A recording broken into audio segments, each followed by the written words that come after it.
A fines del siglo XIX, una nueva moda se difundió rápidamente por Norteamérica. El espiritualismo tuvo mucho éxito en el país. Aquí en New York, en el departamento de una excéntrica aristócrata rusa, la historia de la Atlántida tomaría una dimensión totalmente nueva.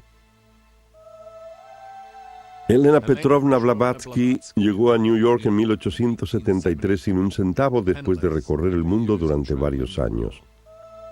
Pero de pronto se convertiría en el gurú del ocultismo más importante de la era moderna, el heraldo de una nueva era de espiritualidad en la que la Atlántida sería la clave hacia la iluminación cósmica. En términos convencionales, ella era muy desagradable y su gusto para vestirse no era muy bueno. Una vez alguien la describió como un paquete mal envuelto. Dijo que parecía un paquete mal envuelto. Fumaba mucho, era muy bruta para hablar. Tenía malos hábitos alimenticios. Se cree que rara vez se lavaba y entonces no era realmente una buena candidata para un trabajo que fuese rentado. El único talento que decía tener era una afinidad con los espíritus. Con su aire de misterio cultivado, su acento ruso casi incomprensible y su conducta extravagante, Madame Blavatsky se convirtió pronto en una de las estrellas de las sesiones de espiritismo. Les decía a sus invitados a través de una serie de extraños contactos espirituales que estaba en comunicación con fuerzas misteriosas. Fuerzas misteriosas de la Atlántida. Aunque muchas veces quedó como una embustera, de algún modo el encanto de Madame Blavatsky siguió aumentando.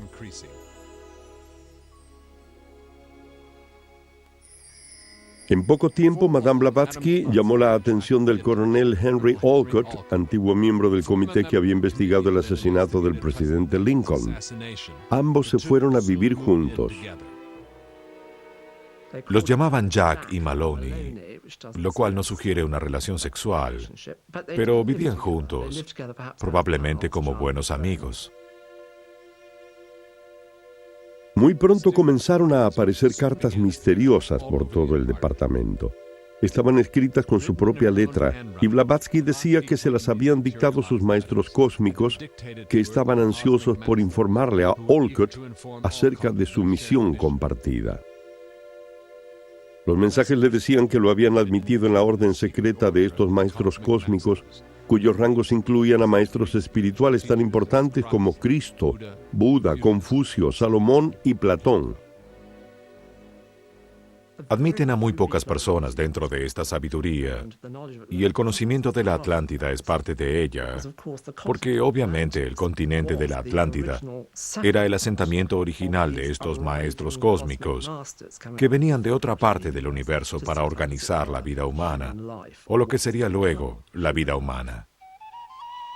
Después de la destrucción de la Atlántida, los maestros cósmicos se habían recluido en los valles escondidos del Himalaya y salían muy pocas veces para supervisar el progreso de la raza humana.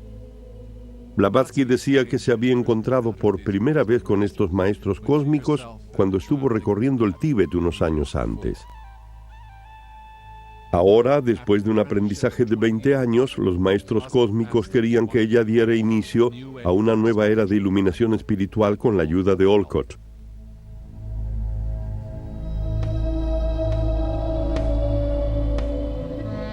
En 1875 la pareja creó una organización dedicada a la Hermandad Universal, la investigación de los poderes psíquicos latentes del hombre y la difusión de la sabiduría de Oriente a Occidente. La llamaron Sociedad Teosófica. Increíblemente, en el término de una década, esta organización tenía ramas en todo el mundo, incluida la India, donde Mahatma Gandhi sería uno de sus miembros. Se podría decir que sin ella la nueva era no hubiese existido. Entonces, en ese sentido, tuvo cientos de miles o millones de herederos que hoy son miembros de otros movimientos religiosos que realmente deben mucho a la teosofía. Sin embargo, había contradicciones. Desde el comienzo, el coronel Olcott supo claramente que la mujer a quien le habían confiado la conducción de esta nueva era de espiritualidad relacionada con la Atlántida no era en absoluto un modelo de serenidad con contemplación oriental. Él era un administrador nato, en cierto sentido, con mucha experiencia. Y ella era una persona extraña, excéntrica, testaruda, descuidada. Estaba loca. Le gustaba crear problemas, quería excitación, quería molestar a la gente. En 1888, Blavatsky escribió un libro llamado La Doctrina Secreta, en el que establecía los principios de sabiduría divina que los maestros cósmicos le habían impartido. Blavatsky citaba la mayoría de las teorías de Donnelly sobre la Atlántida y acordaba con ellas, pero había algo importante en lo que no estaba de acuerdo. Según su opinión, era un error muy grave que Donnelly creyera en Darwin y en un rincón de su cuarto tenía un babuino como un recordatorio constante de lo equivocada que le parecía la teoría de la evolución. En su lugar, Blavatsky proponía que los maestros cósmicos de la Atlántida habían sido los verdaderos progenitores de la raza humana. El ocultismo rechaza la idea de que la naturaleza creó al hombre a partir del simio, y en cambio cree que el origen de las especies remonta a tercera raza, del primer período de la Atlántida. Blavatsky demostraba que mientras algunas personas, notablemente los indoarios, habían retenido la pureza de sus antiguos antepasados de la Atlántida, con otras no ocurría lo mismo. Los indoarios pertenecen a la raza más antigua que hoy existe sobre la Tierra. Los hebreos semitas, a la más joven. Antes los israelitas tenían creencias tan puras como los arios, pero hoy el judaísmo se ha convertido en una religión de odio y malicia. La relación que Blavatsky establecía entre la Atlántida y la superioridad racial serían tomadas más tarde por las fuerzas más siniestras del siglo XX. Madame Blavatsky murió en 1901 y, para ser honesta consigo misma, la abuela del New Age se negó a morir en calma. Sus últimos años estuvieron llenos de experiencias conflictivas, porque aunque se había retirado oficialmente de la sociedad teosófica, no podía de ningún modo dejar de involucrarse. Y como era una persona muy problemática, aprovechaba todas las ocasiones posibles para crear conflictos. Así que realmente su muerte fue muy triste, porque estaba en medio de un caos de furia y escándalos. De algún modo era coherente, y uno siente que ella disfrutaba eso. Las ideas de Madame Blavatsky opacaron durante mucho tiempo la historia de la Atlántida, generando el terreno propicio para los creadores de mitos del New Age. Sin embargo, irónicamente, fueron los propagandistas del Tercer Reich los primeros que tomaron sus teorías sobre la raza pura de los habitantes de la Atlántida. En el año 1933, en Centroamérica, uno de los capítulos olvidados de la historia de la Atlántida está a punto de salir a la luz. En el interior de la selva guatemalteca, una expedición arqueológica alemana cree haber descubierto algo que desafía muchas de nuestras ideas más importantes sobre la evolución. Enterrados en las profundidades de la Tierra, se hallan los restos mortales de seres que ni siquiera parecen humanos, restos que según los nativos pertenecen a la raza olvidada de los habitantes de la Atlántida.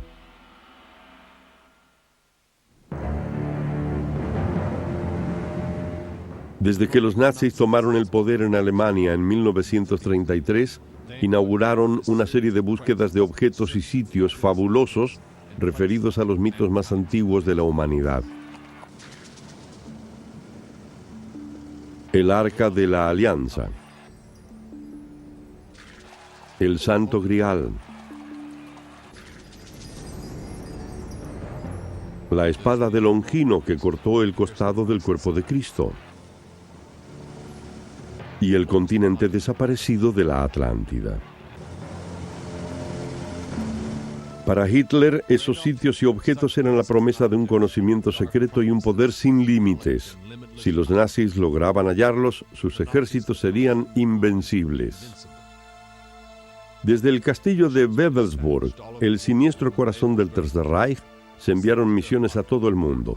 Se creía que Wewelsburg, construido en la intersección de 4 caminos prehistóricos, se hallaba en una zona de la Tierra que tenía poderes mágicos y en consecuencia era el sitio apropiado para constituirse en hogar de las tropas más elitistas de los nazis, las temidas SS. Nunca olviden que somos una orden de caballeros, a la que no podemos renunciar y a la que pertenecemos por nuestra sangre. Las SS, dirigidas por el asistente de mayor confianza de Hitler, Heinrich Himmler, tomaron la forma de una orden de caballeros. Eran los miembros más puros de la raza aria, los únicos que se consideraban capacitados como para buscar los antiguos secretos de la Atlántida. La búsqueda de estos objetos tenía un doble propósito. Era probable que les diera una gran publicidad. Estas cosas se ven bien en los diarios.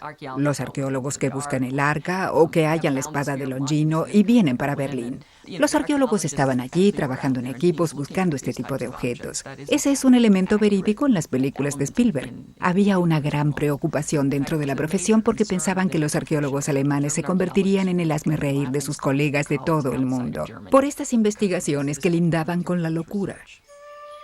La razón y el modo en que los arqueólogos alemanes se obsesionaron con la búsqueda de estos objetos y sitios míticos tiene sus raíces en el desastre de la Primera Guerra Mundial y el terrible período que le siguió. Entonces el mito de la Atlántida jugó un papel fatídico en el ascenso de los nazis al poder. La Gran Guerra había sido recibida casi como una celebración. Después de varias décadas de paz, los líderes europeos vieron la oportunidad de probar el poderío de sus naciones. Cuando comenzó la Primera Guerra Mundial, mucha gente muy distinguida, sensible y refinada escribió loas para honrar a la guerra, en las que se referían a los asesinatos porque creían que purificaban espiritualmente a Europa. Bien, no creyeron eso durante mucho tiempo. Hacia el final de la guerra había millones de muertos y el mapa de Europa se había rediseñado por completo. Derrotados por los aliados, los imperios alemán y austrohúngaro se fragmentaron y los habitantes de habla alemana de toda Europa quedaron humillados y profundamente inseguros.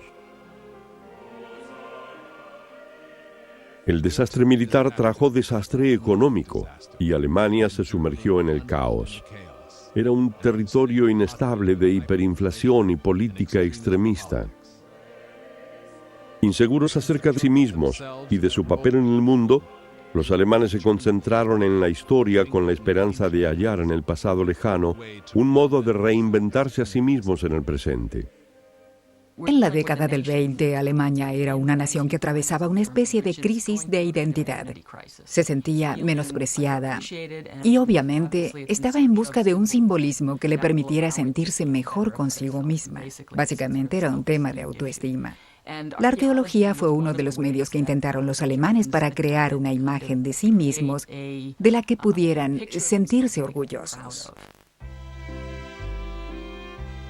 Cuando los arqueólogos empezaron a escarbar en el pasado remoto de Alemania, aparecieron en todo el país numerosos grupos o Volkisch, formados para impulsar la unidad de los habitantes de habla alemana de toda Europa. Estos movimientos organizaban festivales y eventos deportivos que celebraban la fuerza y la vitalidad de la raza alemana. Sus miembros se hallaban entre los defensores más entusiastas de una serie de ideas nada ortodoxas que vinculaban el pasado alemán con el mito de la Atlántida. Las novelas de Edmund Kiss, publicadas a principios de la década del 30, contaban una historia donde una luna de hielo espacial había chocado con la Tierra y había dado origen al hombre ario. La raza aria, naturalmente superior a los hombres simio de la Tierra, había fundado la primera civilización en ciertas islas del Océano Atlántico, la Atlántida. Lo más increíble de todo era que las novelas de Kiss no estaban concebidas para ser pura fantasía. Estaban basadas en ideas que para muchos alemanes eran hechos verídicos. Edmund Kiss publicó una serie de novelas, al menos 4 que yo conozco.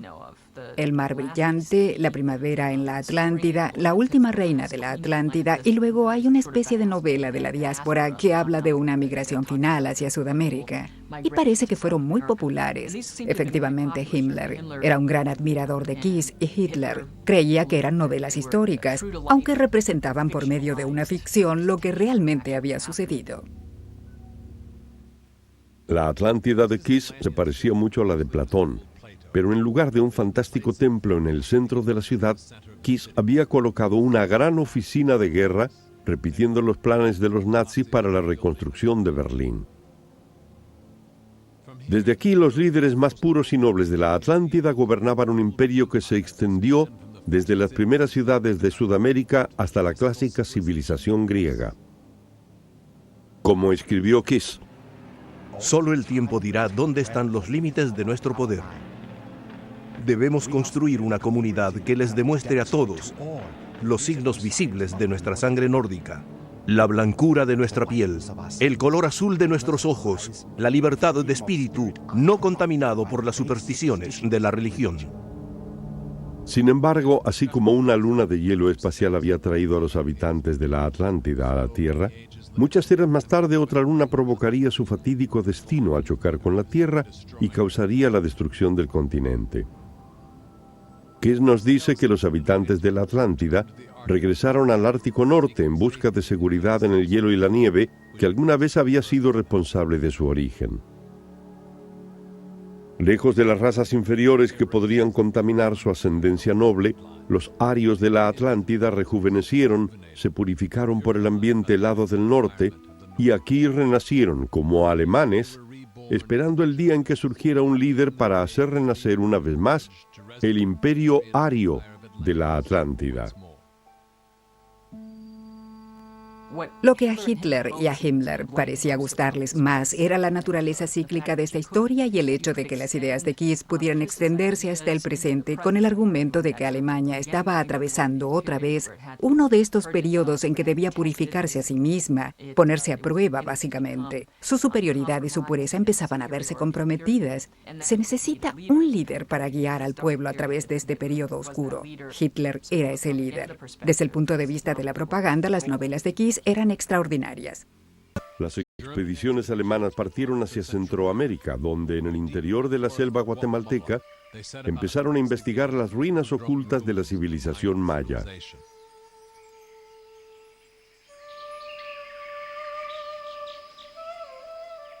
Aunque esa civilización había alcanzado su apogeo mucho después de la fecha citada por Platón para la destrucción de la Atlántida, los arqueólogos hallaron en ese lugar calaveras extrañamente deformadas que según los nativos pertenecían a los habitantes de la Atlántida.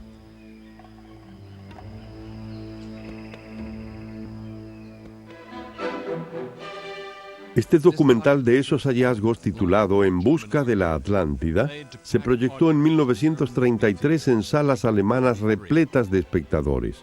Como no querían quitarles la ilusión de un gran descubrimiento, los arqueólogos tomaron una actitud evasiva sobre lo que realmente habían descubierto. Estas figuras deformadas eran en realidad el resultado de una antigua práctica nativa americana, según la cual ataban y deformaban las cabezas de los niños por razones religiosas.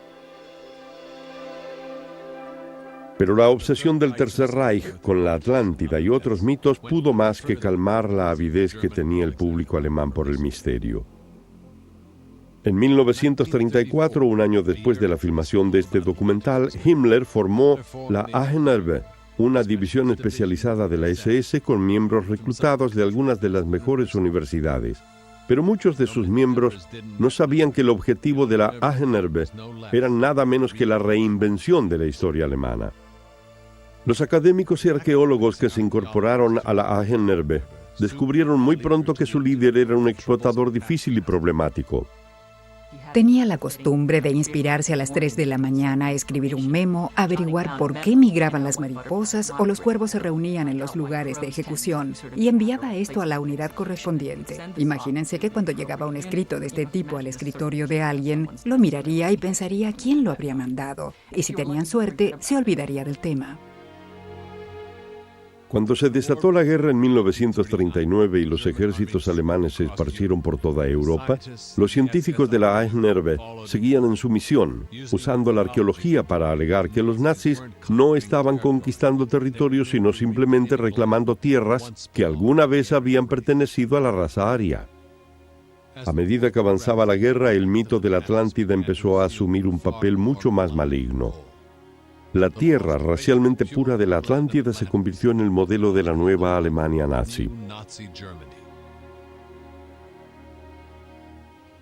Eso implicaba quitar los elementos que no fueran nórdicos de la población y de la cultura. El genocidio pasó a ser una opción. Yo creo que el mito de la Atlántida jugó un papel importante aquí. Generalmente, los mitos de la Edad de Oro tienen dos caras, porque dan autoridad y legitimidad a ideas que de otro modo no hallarían ninguna justificación. Los arqueólogos y académicos que se habían incorporado a la Ahnenerbe, creyendo que eran los caballeros de una nueva orden en busca del Santo Grial, el Arca de la Alianza y la Atlántida, ahora se hallaban justificando e implementando el terror indescriptible del Holocausto. Hoy no pueden decir, aunque algunos lo han intentado, que ellos eran solo arqueólogos, que no tenían nada que ver con la investigación médica o lo que sucedía en los campos de concentración. Eso no es estrictamente cierto, porque en efecto Himmler hizo que a la gente le resultara imposible desvincularse de lo que hacían las otras ramas de la organización. Todos formaban parte de esta especie de red orgánica.